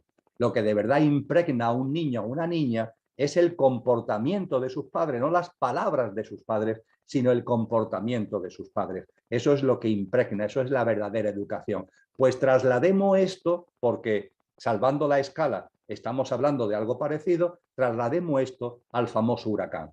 Estando en un huracán de magnitud aceleradamente creciente, es momento en el que nos situemos en el centro del huracán. Y situarnos en el centro del huracán es una práctica de vida que sea coherente con lo que somos y que nos va a traer esos valores que yo comentaba en mi exposición y del que nos habla el budismo, de esa paz, de esa plenitud, de esa serenidad, etcétera, etcétera, que a lo mejor sirve de faro a alguna de las personas que están ahí en ese inmenso remolino, en ese inmenso huracán. Creo que podemos continuar, Miguel Ángel. Emilio, ¿cómo estás de tiempo? No Bien, estás... bien, sí, podemos atender. Veo que por lo menos hay una pregunta más, no hay ningún problema para atender.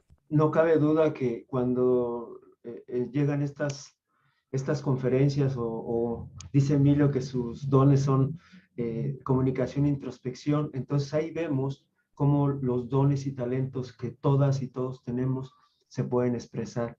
Y pues estando así en esta dinámica, vemos que Emilio después de 2 horas de conversa sigue tan profundo y tan amoroso en su compartir. Hay otra pregunta por aquí que me la hicieron por chat, por el WhatsApp, es Silvia, y Silvia es de México y me dice, ¿cómo se puede morir para nacer a una nueva vida? Textual, esa es la pregunta. Perfecto, una pregunta profunda, Miguel Ángel, muchas gracias, Silvia.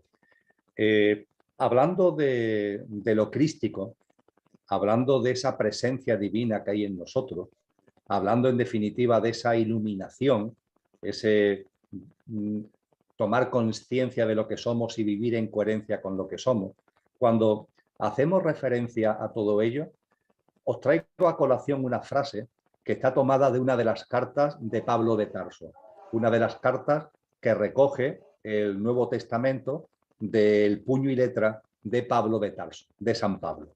En una de esas cartas, en una de sus cartas, dice Pablo de Tarso, vivo yo, pero no soy yo.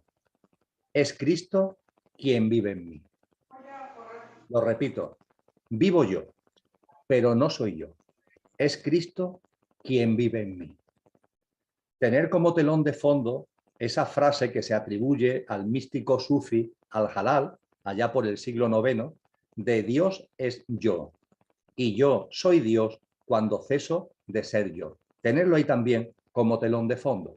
Pero Pablo de Tarso nos dice, vivo yo, pero no soy yo. Es Cristo quien vive en mí. Estas palabras de Pablo de Tarso las podemos hacer nuestras cada uno. Tú, yo, cada uno de nosotros. Está ahí como potencial, está ahí como posibilidad. Es algo que está latente y que podemos hacer patente a través del sendero de autotransformación al que estamos haciendo referencia en este encuentro. Cuando profundizamos en esa frase, vivo yo pero no soy yo, es Cristo quien vive en mí, fijaros que ahí hay 2 componentes muy importantes. Posiblemente se le pueda sacar más jugo todavía, pero de forma inmediata hay 2 grandes componentes.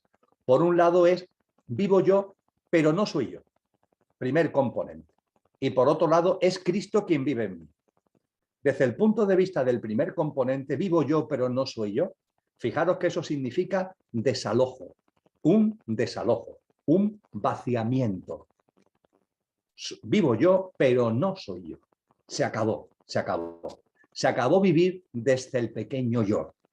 Esto, expresado de una forma todavía más directa, ¿qué significa? Vamos a ver, hemos hablado de que ponernos en el centro del huracán es que lo que somos se haga presente. La presencia de lo que somos. Ahora bien, ¿cómo se va a hacer presente lo que somos si la habitación está llena de muebles? Permitirme esta pequeña broma. ¿Cómo se va a hacer presente lo que somos si estamos llenos de muebles que pertenecen al pequeño yo?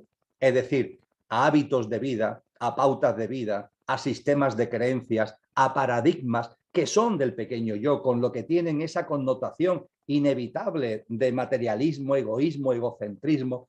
En medio de tanto mueble, ¿cómo vamos a hacernos presente? ¿Cómo se va a hacer presente lo que somos? La primera tarea que tenemos que acometer es quitar muebles, es vaciar, es decir adiós a una forma de vida que tiene plasmaciones concretas en nuestras pautas, en nuestros hábitos de comportamiento cotidiano, en nuestra forma de ver la vida, en nuestra forma de ver el mundo. A eso hay que decirle adiós, con cariño, con agradecimiento para lo que nos han aportado para nuestra evolución en conciencia, para nuestro crecimiento espiritual, pero a eso hay que decirle adiós.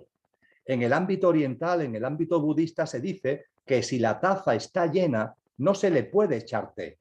Para que tú le puedas echar té a la taza, tienes que vaciar la taza. Vacía la taza y entonces podrás llenarla.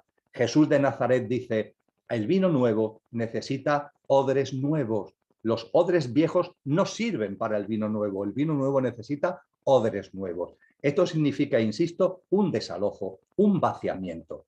El dejar de seguir viviendo bajo los paradigmas, los sistemas de creencias, las pautas, los hábitos de vida, las conductas, los comportamientos que el pequeño yo nos ha ido metiendo a modo de muebles y que llena nuestra vida.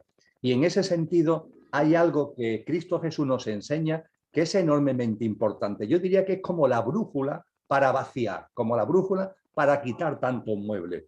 Esa brújula es cuando Cristo Jesús nos dice, donde tengas tu tesoro, tienes tu corazón. Donde tengas tu tesoro, allí tienes tu corazón. El corazón de las personas no está en donde uno le gustaría que estuviera. No, el corazón de las personas está donde realmente está. ¿Y dónde está el corazón? Donde tú tengas el tesoro. Es decir, aquello que sea lo que a ti te importe, a lo que tú le des importancia, ahí está tu corazón. Tú puedes pensar otra cosa, pero realmente por las obras los conoceréis, donde lo que para ti sea lo importante, ahí es donde está tu corazón. Mientras que lo importante para ti sea la vida cotidiana, mientras que lo importante para ti sea tu estilo de vida, tu consumismo, el tener, el retener, el atesorar, mientras eso sea lo que de verdad te importa, aunque pienses otra cosa, pero por tus actos, por tus obras, por tu día a día, eso es lo que de verdad te importa. Mientras que tu corazón esté ahí, no vas a vaciar los muebles que necesitas ir quitando para que se haga presente lo que somos. Esto es una llamada igualmente, amigos y amigas, a que tengamos sed. La presencia de lo que somos, tenemos que tener sed de presencia. Debe convertirse en el eje prioritario de nuestra vida por encima de cualquier otra cosa. Por encima de cualquier otra cosa, porque además plasmar eso es lo más importante que podemos hacer por los demás, incluidos nuestros seres queridos, incluidos nuestros amigos y vecinos, incluidos nuestros compañeros de trabajo. Eso es lo más importante que podemos hacer. Esa presencia, y esa presencia que tiene que ver, repito, con situar nuestro corazón en un tesoro que ya no está en el mundo de la materia, que ya no está en el mundo material, sino que está en el mundo espiritual.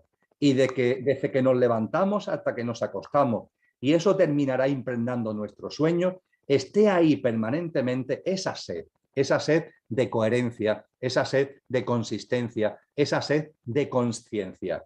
Es de este modo como los muebles del pequeño yo irán poco a poco desapareciendo de nuestra vida.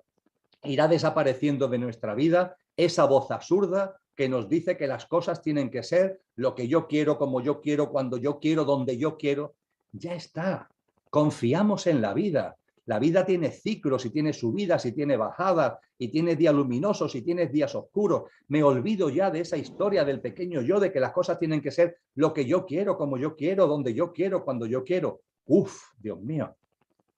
Cuánto aflicción, cuánto sufrimiento, con la lengua fuera detrás de lo que al pequeño yo le agrada y le desagrada, como hablábamos antes en los kleshas.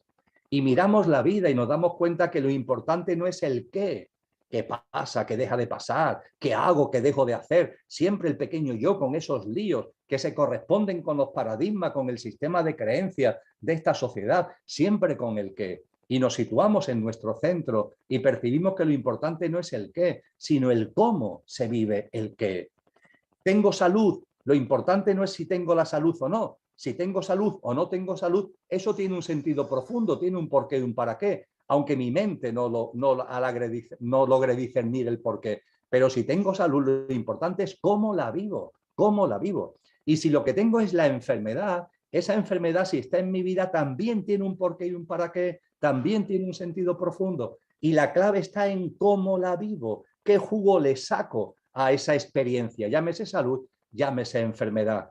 Ahí aparece el pequeño yo hablándonos de problemas. Todo el mundo está lleno de problemas por aquí y problemas por allá. No hay problema. Confía en la vida. Todo lo que la vida te pone por delante forma parte del gimnasio de la vida. No hay obstáculos, sino que hay trampolines, no hay problemas, sino experiencias, oportunidades. Y podría seguir, amigos y amigas. Estas son prácticas de desidentificación con el pequeño yo. Es una visión nueva, una visión diferente que va apareciendo en nuestra vida cuando el tesoro lo vamos poniendo en lo espiritual, en la conciencia, y a partir de ahí, donde esté nuestro tesoro, está nuestro corazón. Y eso es lo que va provocando, eso es lo que va posibilitando que nos situemos en ese centro del huracán con todo lo que ello conlleva. Estamos hablando de teorías. Todo lo contrario, las teorías es lo que llevan a autoengañarnos, es lo que nos lleva a caer en la autocomplacencia, es la que nos lleva a pensar que somos no sé cuánto cuando realmente nuestras obras y nuestros actos estamos yendo por otro camino. Es el momento, por tanto, del desalojo. Y fijaros que el vivo yo, pero no soy yo, es Cristo quien vive en mí. El primer componente es este, el desalojo. Y el segundo, una vez que he integrado soy yo, pero no, o sea, vivo yo, pero no soy yo. El siguiente componente es Cristo quien vive en mí. Y Cristo quien vive en mí es una llamada a la acción. No se trata de algo que esté ahí latente, hay que hacerlo patente. Es la acción consciente de la que nos habla Siddhartha Gautama Buda en el noble óctuple camino, y la acción consciente sobre la que nos enseñó Cristo Jesús. El camino de la espiritualidad, el camino de la consciencia, el camino de la autotransformación, el camino que nos lleva a situarnos en nuestro centro, en el centro del huracán, es un camino de compromiso con nosotros y con el mundo que nos rodea. El camino no es la indiferencia, es la acción. No desde luego una acción de lucha, de resistencia, de persistencia. No, no, no. Es el camino de una acción creativa, una acción creadora, una acción amorosa. En definitiva, se trata de ir diciendo adiós a un viejo mundo, ir diciendo adiós a una casa que se está cayendo y poner todas nuestras energías en crear lo nuevo, haciendo en cada instante de nuestra vida lo mejor que podamos hacer desde el punto de vista de sacar lo mejor de nosotros mismos, ponerlo al servicio de los demás y ponerlo al servicio de la vida. No solamente de la humanidad, sino de la vida, de todos los reinos de la naturaleza, de todos los seres vivientes, de la madre tierra en su conjunto. Por ahí va esa expresión tan maravillosa de es Cristo quien vive en mí, que no es una actitud pasiva, sino activa, que no es el camino de la indiferencia, sino que es el camino de la acción. Pero no la acción del pequeño yo, sino la acción de tu esencia, la acción de tu ser, compasiva, amorosa, comprometida y sobre todo y fundamentalmente creadora de lo nuevo. Podemos continuar, Miguel Ángel. Hermano, qué respuesta, madre mía del amor hermoso, qué respuesta que me llegó a lo profundo del corazón. Es de verdad, no sé, esas palabras son inspiradoras. Aquí hay algunos mensajes sobre lo inspiradora de la conversación, pero madre mía, qué respuesta. Muchas gracias, Emilio. Muchas gracias. Hay una manita levantada de Carmen Piner. Por ahí, Carmen, si gustas prender tu cámara, tu micrófono para poder verte. Y si nos dices de dónde eres. Sí, estoy hablando de la Ciudad de México. ¿Sí me escuchan? Sí, adelante. Bueno, yo solamente quería agradecer, además de todo esto que hemos escuchado y compartido de parte de todos ustedes, al principio se mencionó que el problema fundamental está en que hemos olvidado realmente lo que somos, y se usó la metáfora de que es como si tuviésemos la enfermedad de Alzheimer. Yo quisiera saber, dada que esa es nuestra condición humana, ¿cómo podemos llegar a romper esa pues especie de hipnosis fundada en un olvido con el cual ya nacemos y que además parece ser que nutrimos, si bien ponemos ya nuestro interés en obtener esa conciencia y en buscar esa conciencia que deseamos? Y esto lo uno, eso fue al principio la primera pregunta que hicieron y la respuesta. Y lo último que se mencionó de que vamos a hacer llamados cuando la parucía, cuando nuestras lámparas tengan suficiente aceite. ¿Cómo poder salir del Alzheimer y cómo lograr mantener, bueno, el del suficiente aceite ya más o menos lo entiendo, ¿no? Con obras de caridad, compasión, etcétera. Pero ¿cómo salir del Alzheimer? Muy bien, pues muchas gracias, Carmen. Hemos compartido muchas cosas que tienen que ver con ir dejando atrás esa amnesia y ese Alzheimer. Para salir del Alzheimer, para salir de la amnesia, para salir del olvido de lo que somos, para superar y trascender el primer klecha, esa ignorancia de lo que realmente somos, la vía es la práctica. Primero, ciertamente hay que hacer una toma de conciencia. Eso es lo primero, empezar a darnos cuenta. Yo creo que actualmente hay muchos seres humanos, es decir, muchas almas encarnadas que hemos tomado conciencia de que somos más que lo perecedero que hay en nosotros.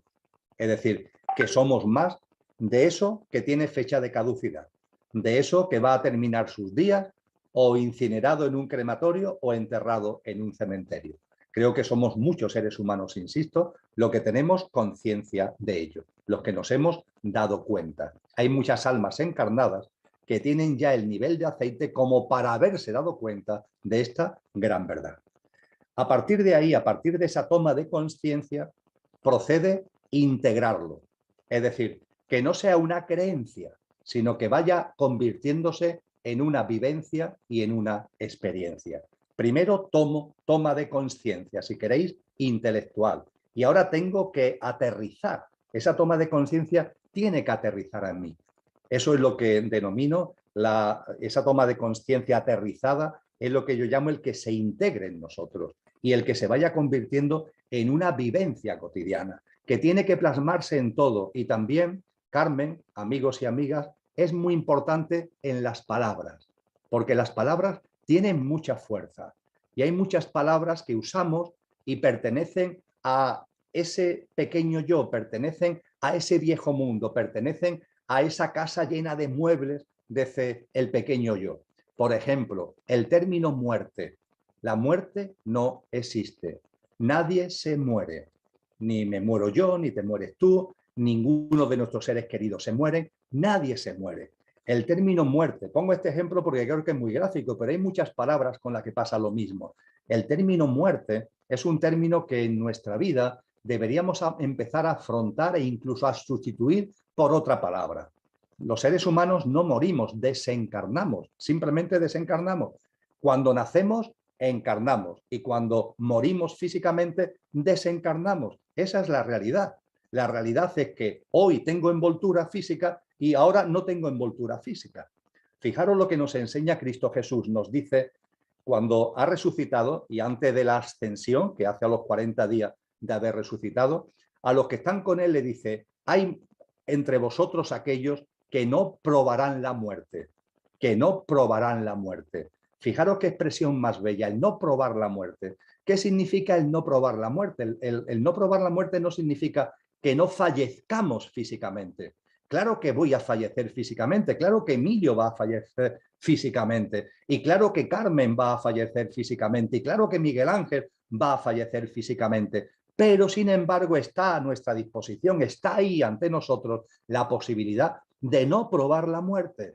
¿Y no probar la muerte qué significa? Tomar constancia, tomar conciencia de que en nosotros hay un componente imperecedero y que lo que fallece es lo perecedero, y no solamente tomar conciencia, sino integrarlo. De tal forma que esa integración convierta la creencia en vivencia, convierta la toma de conciencia en experiencia, y que el día en el que esto, en mi caso, deje de funcionar, yo sea plenamente consciente de que esto ha dejado de funcionar y de que abandono el coche que me ha servido para vivir, para experienciar la vivencia humana. Vivo aquí y ahora con conciencia de lo que soy, en una envoltura física. Y cuando esta envoltura física deje de funcionar, seguiré viviendo exactamente igual, en conciencia. Y en ese caso, en conciencia de que lo que soy ya no tiene envoltura física. Si es que no hay más cambios. ¿Tengo envoltura física? No tengo envoltura física. Y en libre albedrío puedo volver a encarnar y volver a tener envoltura física.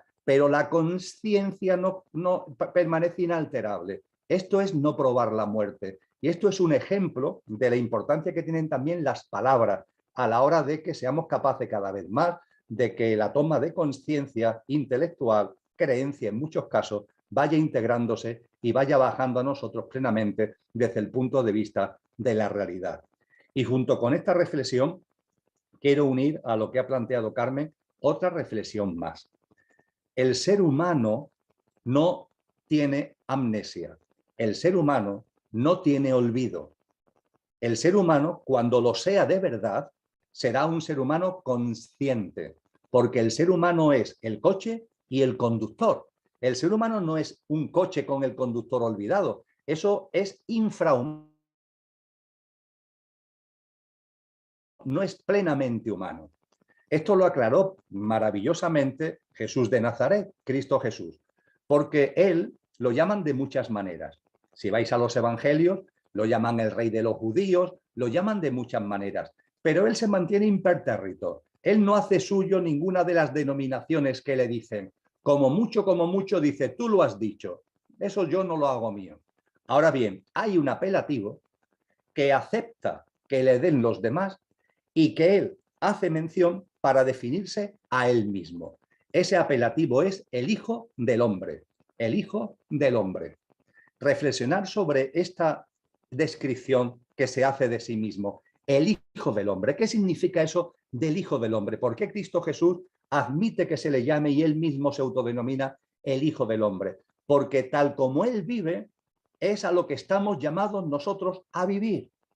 Él dice, todo lo que yo hago podéis hacer e incluso más. Todo lo que yo hago lo podéis hacer e incluso más.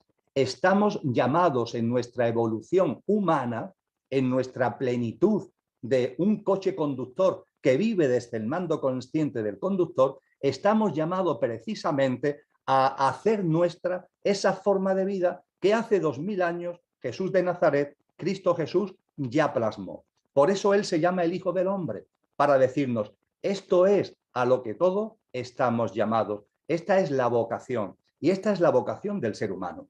El ser humano será un ser humano pleno, con un coche perfecto, un coche energético, físico, emocional, mental, en armonía, en equilibrio, en perfecto estado de servicio, en perfecto estado de funcionamiento, en salud permanente, en alegría constante, bajo el mando consciente de un coche, donde la naturaleza divina sea la que toma el mando del coche y se plasma trayendo el cielo a la tierra y se plasma en esa forma maravillosa de vida que San Juan de la Cruz describe en su cántico espiritual. 1000 gracias derramando, pasó por estos sotos con soltura y yéndolos mirando con sola su figura, vestidos los dejó de hermosura. A eso estamos llamados. Y en este momento de removimientos, en este momento de huracán, en estos momentos donde la catarata ya empieza a escucharse, tenemos que ser muy conscientes de que se está abriendo dos caminos. Se está abriendo el camino de la autotransformación, se está abriendo el camino de la plenitud, se está abriendo el camino de la consciencia, se está abriendo el camino de la vivencia desde las cualidades de lo que realmente somos, se está abriendo el camino de ser plenamente humanos. Y por otro lado se ha abierto el camino de lo infrahumano, ese infrahumanismo que algunos denominan actualmente transhumanismo, un ser humano apegado a lo material, cuya única aspiración es vivir el mayor número de años posibles, porque cuando yo muera ya se acaba la vida, o vete a saber qué es lo que pasa, sin un sentido trascendente de la vida, buscando instrumentos de tecnología, la tecnología y la ciencia aplicada a la salud para que la esperanza de vida aumente, y órganos híbridos para que el pulmón, cuando no me funcione, me pongan un pulmón máquina, un riñón máquina, con tal de seguir aquí viviendo más tiempo. Ese es el camino del infrahumanismo, ese es el camino que nos conduce por el polo opuesto a la conversión en el Hijo del Hombre, en ser plenamente humano, con lo que lo natural, lo que nos corresponde, lo que está en coherencia con lo que somos, no es el Alzheimer, no es el olvido, es el recuerdo pleno. Aquí no estamos hablando de hacer algo que vaya contra natura, todo lo contrario, lo que va contra natura es lo que se hace cuando estamos aferrados a lo material. Eso sí que es ir contra natura, eso sí que es ir contra el sentido de la vida. Cuando esto lo comprendemos, cuando esto lo vemos, nos damos cuenta que esto no es ni sencillo ni fácil. El camino de la conciencia, el camino de la espiritualidad no es ni sencillo ni fácil, es lo natural. ¿Va a haber algo más natural que yo viva en coherencia con lo que soy? ¿Hay algo más natural que yo viva en coherencia con mi verdadero ser? Es lo que comparto con vosotros al hilo de la intervención de Carmen. Gracias, gracias. Gracias, Emilio. Qué barbaridad, qué respuestas, qué respuestas. Cada una de esas, con esas respuestas, el contestar esas preguntas es motivo de reflexionar. Bueno, Emilio, yo creo que estamos terminando, son 2 horas y media de trabajo, de conversación, para ti ya es tarde y puedas descansar. Ya no hay alguna otra pregunta por aquí y ya no hay manitas levantadas, entonces solamente, pues de nuevo, reconocer tu generosidad, agradecerte, pues, todo esto que nos regalas, que nos compartes desde tu corazón. Y bueno, yo te veo tan fresco como una lechuga. Yo estoy nervioso, pues, por la gente atendiendo, pues, a las horas esto. Yo te veo súper tranquilo. Qué barbaridad. Pero bueno, ese cuando hablabas del pequeño yo, ese es el que vive en mí todos los días, a todas horas. Así es que vamos a tratar de estar autoobservándonos y tratar a ver si quiere ese pequeño yo meterse al centro del huracán, a ver qué pasa. Muchas gracias, Miguel Ángel. De verdad que ha sido un placer compartir contigo, compartir con todos vosotros y con todas vosotras. Sí, bueno, ya son las 21:30 prácticamente, aquí es la hora de la cena, y Sí. desde Andalucía, en el sur de la península ibérica, os mando a todos un abrazo muy fuerte, un abrazo enorme de corazón a corazón, y mi agradecimiento más sincero a ti, Miguel Ángel, por haber hecho posible este encuentro. Muchísimas gracias y un abrazo muy fuerte. Seguro que tendremos muchas oportunidades de seguir compartiendo. Muchas gracias, Emilio, nuevamente. Gracias a todos por su atención y sobre todo, pues gracias a Dios. Gracias a Dios y esa inspiración que a veces a ciertas personas les da el don de bajar esa información y regalarla. Emilio, muchas gracias y gracias para todos. Qué bueno verlas. Gracias a vos, Miguel Gracias, Ángel. Emilio. Gracias. No, gracias, Emilio. Gracias, Emilio. Es muy generoso. Gracias, Emilio. Gracias, Miguel. Gracias a los dos. Sí. Muchas gracias, Emilio. Gracias, Miguel. Miguel. Emilio. Hermosísimo. Gracias. Muchas gracias. Gracias. Muchas gracias. Bonito día para todos. Bonito día. Muchas gracias. Hasta luego, amigos. Muchas gracias de corazón. Gracias. Gracias, Emilio, y gracias a Miguel. Va a estar la grabación disponible. Se la voy a poner en YouTube va a estar en YouTube para que la busquen. Ahí va a estar ¿Cómo la conferencia Emilio encontramos? Carrillo. Ponen conferencia Emilio Carrillo, en las enseñanzas de Cristo, Jesús y Buda. Si ustedes ponen en YouTube esas palabras, les va a aparecer la grabación. Y si no, la voy a compartir por YouTube, de los que tengo, digo, por WhatsApp, los que tengo su contacto, y los que no, se las comparto por correo. Y si alguien la necesita, le dejo mi contacto de teléfono. Es más 52 55 25 35 38 63. Lo repito, es el signo de más, la clave de país 52 y luego el número 55 25 35 38 63.